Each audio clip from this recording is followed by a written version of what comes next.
Hi guys, today we'll be discussing about the processes related to thermodynamics. The thermodynamic processes.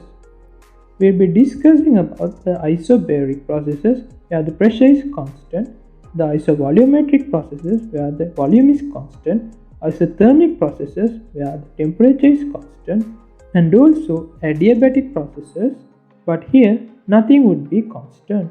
We will be also discussing about the work done W, the heat change Q, the internal energy U in the above thermodynamic processes isobaric, isovolumetric, isothermic and adiabatic. First, let us discuss about the isobaric process where the pressure is constant and the isovolumetric process where the volume is constant.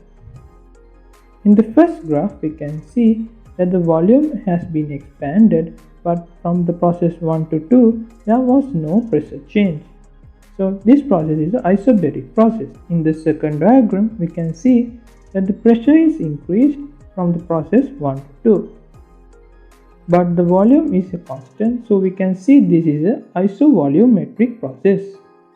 In the isobaric process, so we can see that the work done W would be equal to the pressure times the change in volume where P times delta V term comes.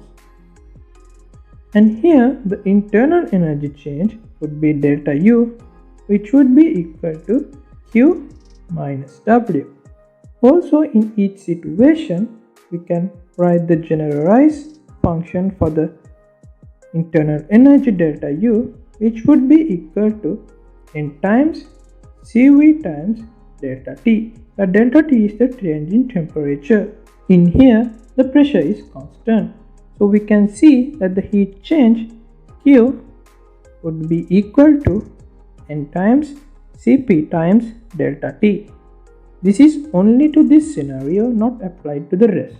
In the second graph, we can see there is no change in volume, so we can say that W is equal to 0. This is because there would be no work done, or the P times delta V term would be 0.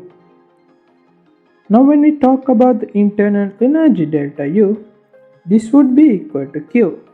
This is because there is no work done, so the term we have for W would be eventually being 0. So delta U is equal to Q. And in this phenomenon, the delta U change in internal energy would be equal to Q, which would be equal to N times Cv times delta T. Delta T is the change in temperature. You must be wondering why there is a change in delta U, the internal energy. This is because the change of internal energy has a direct relationship with the change in temperature.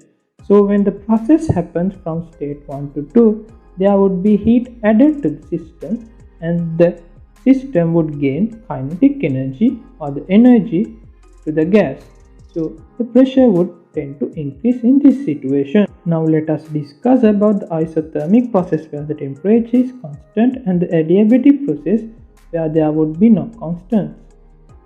So in the isothermic process, we can see that the work done W would be equal to the heat energy change of the particular system. In this system, the work done would be equal to the heat released, as there would be an expansion in the volume.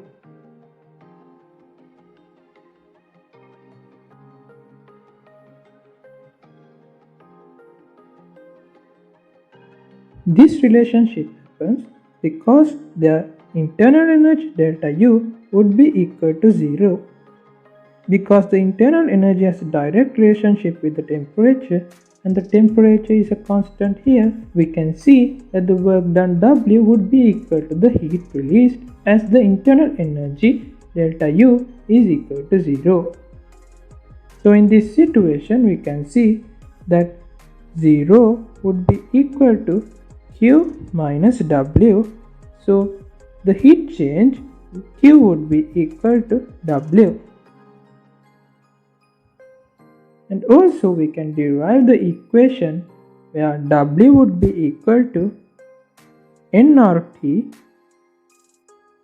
times ln V2, where the volume V2 is the second volume for the second state, over V1, the volume of the first state. Hence, we can derive equations with the Boyle's law PV product equals K, because this nRT term would be P1 V1 or either P2 V2. Now let us move on to the adiabatic process.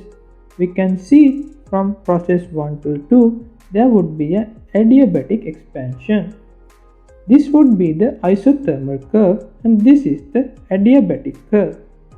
So here we can see that the work done W would be equal to minus delta U.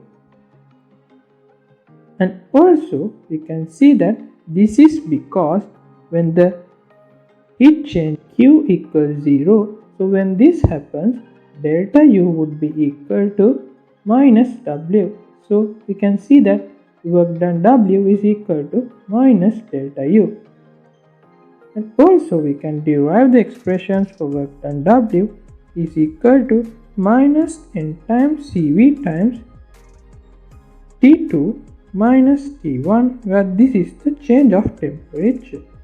And from this relationship we can also derive that the work done W would be equal to minus Cv over R times P2 times V2 minus P1 times V1.